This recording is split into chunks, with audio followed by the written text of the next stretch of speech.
Tired of those ugly scratches in your sink? In this video, I'm going to show you how to remove those scratches in your stainless steel sink. So your sink could go from this to this.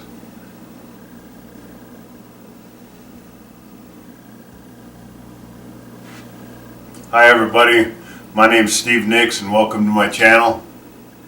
Thank you for watching. If you enjoy this, please subscribe. Now let's get to it. There's not a whole lot needed for this quick and easy task. Just a golf tee, coarse foam sanding block, something to cut it with, and a hot melt glue gun, and a cordless drill.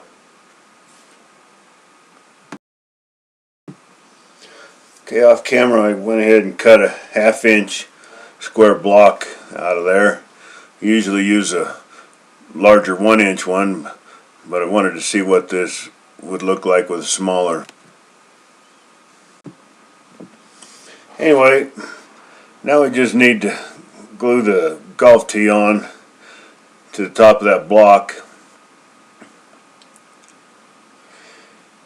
I'm going to use quite a bit of glue here because you want to get a good amount underneath the tee and push that tee in there to where there's a good bead all the way around it, because you kind of need it nice and strong.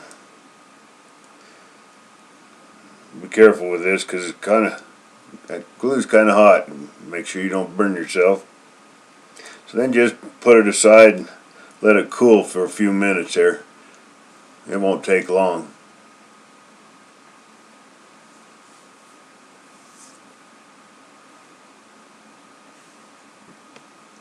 Alright, here you can see the first smaller block that I cut. And also you can see the larger 1 inch one. And I thought to myself, hey, if I split that in half, glue a tee to one piece, I'll have two out of one. Won't be so wasteful. Well, that just didn't work very well. That tee ate right through that foam.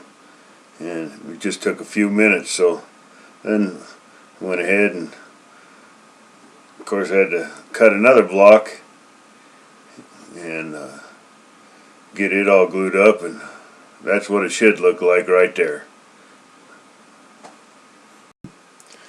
Of course I had to pick the crookedest cotton picking tee in the bag. It wouldn't even fit in the drill, so I had to cut the tip off. And got it all chucked up in there. You got to be kind of careful whenever you're tightening that chuck up on that tee to make sure you don't crush right through it. I didn't realize my camera wasn't recording, so I'm going to switch to the other sink here and explain to you what was got to do. You're going to be starting at the drain, work your way around. Without the drill running, you're going to want to put the sanding block down onto the sink and hold it still, then run the drill for about a second. And you're probably going to need to brace yourself because it's going to want to walk around on you. So shut it off and simply go to the next spot and push it down, motor up for a second, push it down, motor up, and just keep going all the way around. So this is what it's going to look like whenever you're done with that first ring. Hey, if you're enjoying this video, do me a huge favor, hit that like button. Let me know what you think in the comments below. I'd love to hear from you. Now it's time for the second ring. You want to start at the junction of the two rings, overlapping it just like shingles on a roof. Now just keep going around until you've completely covered the whole bottom.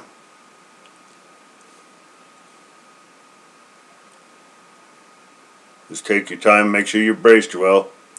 Now this is what it's going to look like when you're all done using the smaller blocks.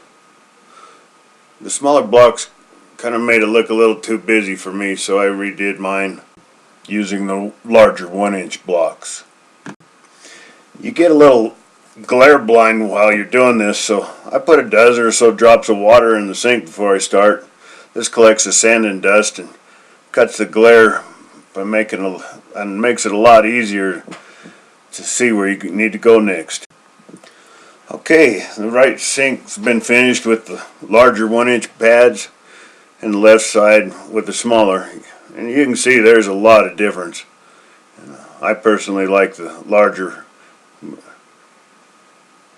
Hey, if you enjoy this video, please subscribe, because I'll be coming out with some more great videos just like this one. And as always, do something nice for somebody today. Thank you again.